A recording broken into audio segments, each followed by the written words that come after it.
Hi, I'm John Green, and this is the final episode of Crash Course World History. Not because we've reached the end of history, but because we've reached the particular middle where I happen to be living. Today we'll be considering whether globalization is a good thing, and along the way we'll try to do something that you may not be used to doing in history classes: imagining the future. Mr. Green, in the future I'm gonna get to second base with Molly Brown. No, you won't, me from the past, but the fact that when asked to imagine the future, you imagine your future says a lot about the contemporary world. And listen, me from the past, well, there's no question that your solipsistic individualism is bad both for you and for our species, the broader implications of individualism in general are a lot more complex.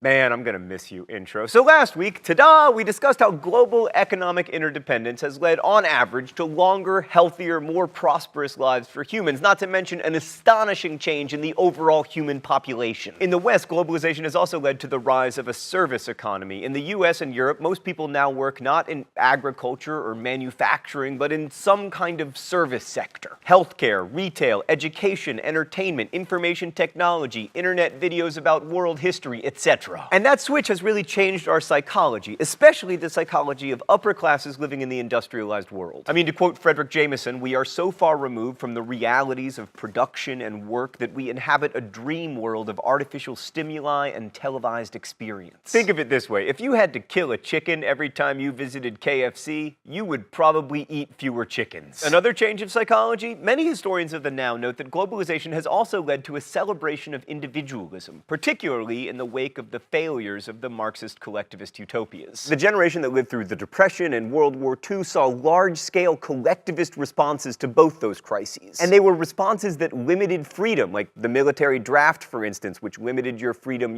not to be a soldier. Or the collectivization of health insurance seen in most of the post-war West, which limited your freedom to go bankrupt from healthcare costs. Or also government programs like Social Security, which limit your freedom not to pay for old people's retirement. But since the 1960s, the ascendant idea of personal freedom minimally limited by government intervention has become very powerful. Even the Catholic Church was part of this new search for individual freedom, as the Second Vatican Council relaxed church rules in ways that weakened central authority, made concessions to individual styles of worship, even said that people of different religions could go to heaven. What good is heaven if it's going to be full of Protestants? It's just going to be like Minnesota. So here in the last episode of Crash Course World History, in the last 30 seconds, I've offended 5/6 of the world's population in the form of non-Catholics, and all Republicans, and probably some political moderates who are confused about what Obama's healthcare law will and will not do.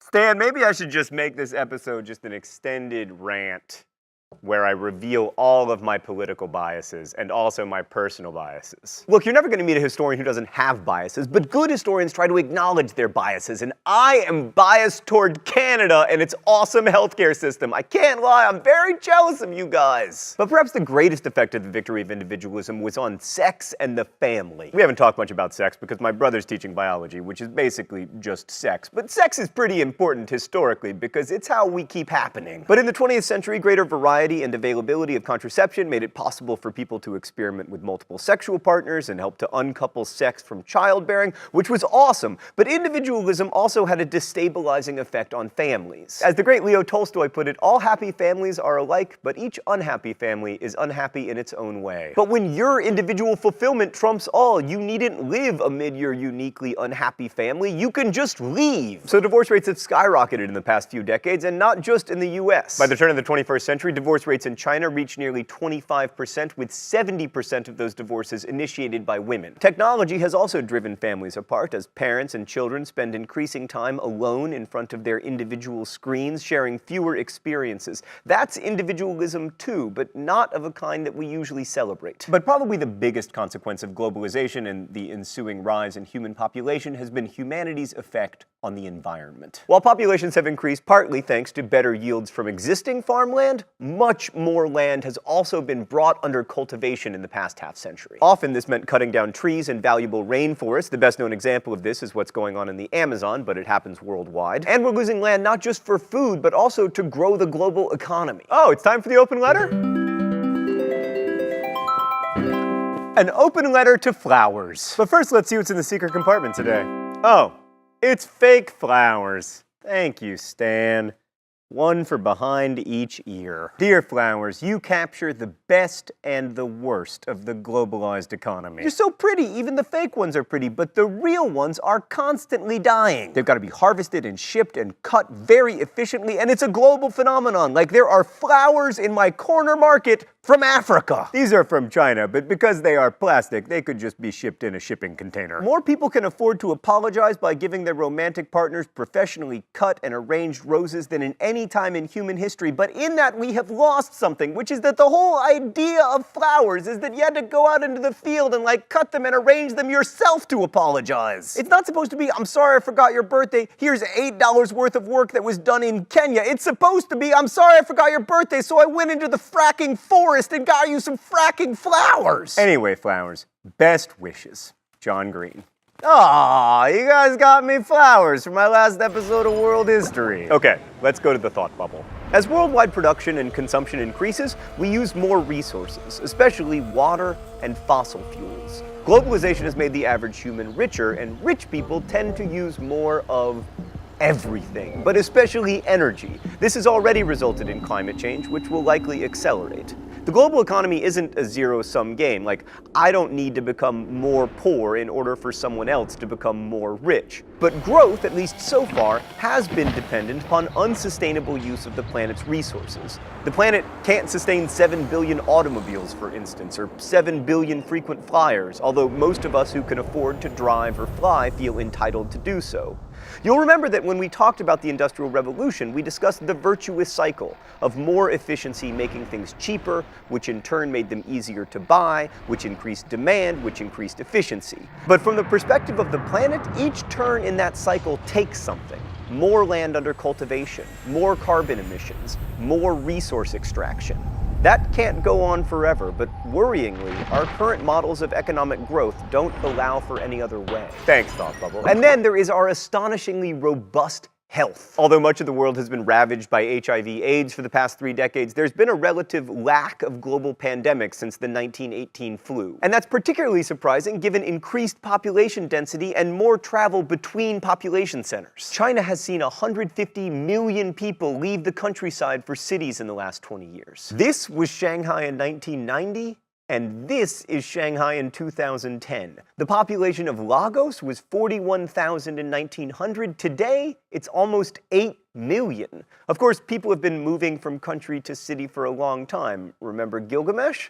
But the pace of that change has dramatically accelerated. Similarly, there's nothing new about international trade, but its pace has also increased dramatically. In 1960, trade accounted for 24% of the world's GDP. Today, it's more than doubled that. Almost no human being alive today lives with stuff only manufactured in their home country. But 1,000 years ago, only the richest of the rich could benefit from the Silk Road. Still, trade isn't new, and while it's tempting to say that the types of goods being traded, pharmaceuticals, computers, software, financial services, represent something wholly new, you could just as easily see this as part of the evolution of trade itself. At some point, silk was seen as a new trade good. As tastes change and consumers become more affluent, the things they want to buy change. So is anything really different, or is it all just accelerated? Well, some historians argue that an economically interdependent world is much less likely to go to war. And that may be true, but increasing global cultural and economic integration hasn't led to an end to violence. I mean, we've seen large-scale ethnic and nationalistic violence from Rwanda to the former Yugoslavia to the Democratic Republic of Congo to Afghanistan.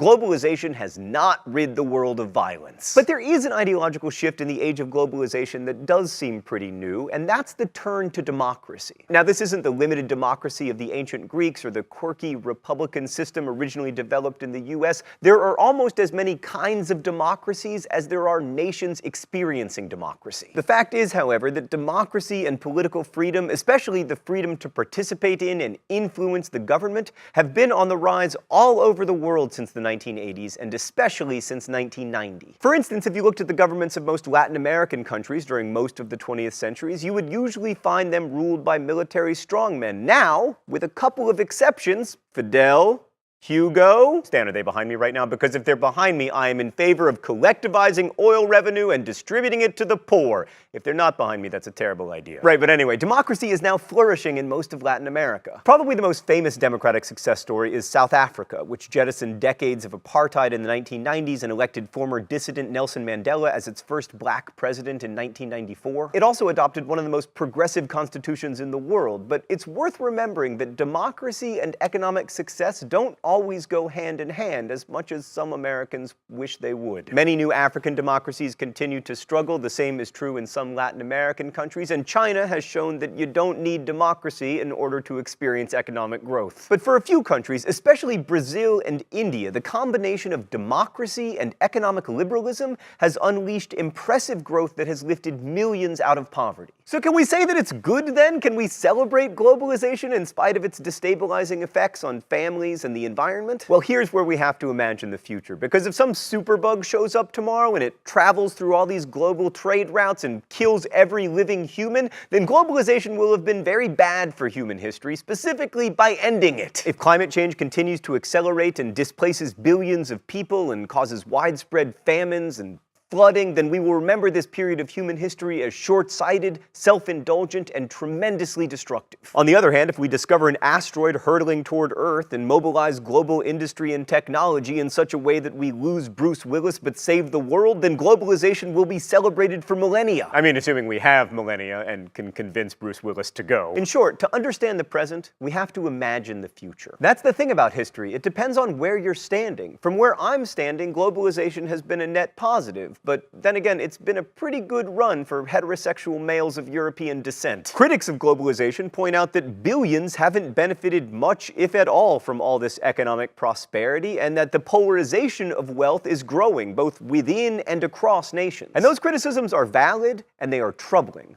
But they aren't new. Disparities between those who have more and those who have less have existed pretty much from the moment agriculture enabled us to accumulate a surplus. At some times, this inequality has been a big concern, as it was with Jesus and with Muhammad. At other times, not so much. Inequalities are as old as human history, and almost as old is the debate about them. One thing that is new, however, is our ability to learn about them, to discuss them, and hopefully to find solutions for them together as a global community that is better integrated and more connected than it has ever been before. Because here's the other thing about history. You are making it. That old idea that history is the deeds of great men, that was wrong. Celebrated individuals do shape history, but so do the rest of us. And while it's true that many historical forces, malaria, meteors from space, aren't human, it's also true that every human is a historical force. You are changing the world every day, and it is our hope that by looking at the history that was made before us, we can see our own crucial decisions in a broader context. And I believe that context can help us make better choices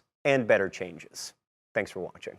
But there's no need to despair, Crash Course fans. I'll see you next week for the beginning of our mini-series on literature. Crash Course is produced and directed by Stan Muller. Our script supervisor is Meredith Danko. The associate producer is Danica Johnson. The show is written by my high school history teacher, Raoul Meyer, and myself, and our graphics team is Thought Bubble. Last week's phrase of the week was Cookie Monster. This week's phrase of the week was Bruce Willis, which I am telling you because we are retiring the idea of the phrase of the week. Thank you so much for watching Crash Course World History. It has been super fun to try to tell the history of the world in 42 12-minute videos. I hope you enjoyed it, and I hope you'll hang around for literature.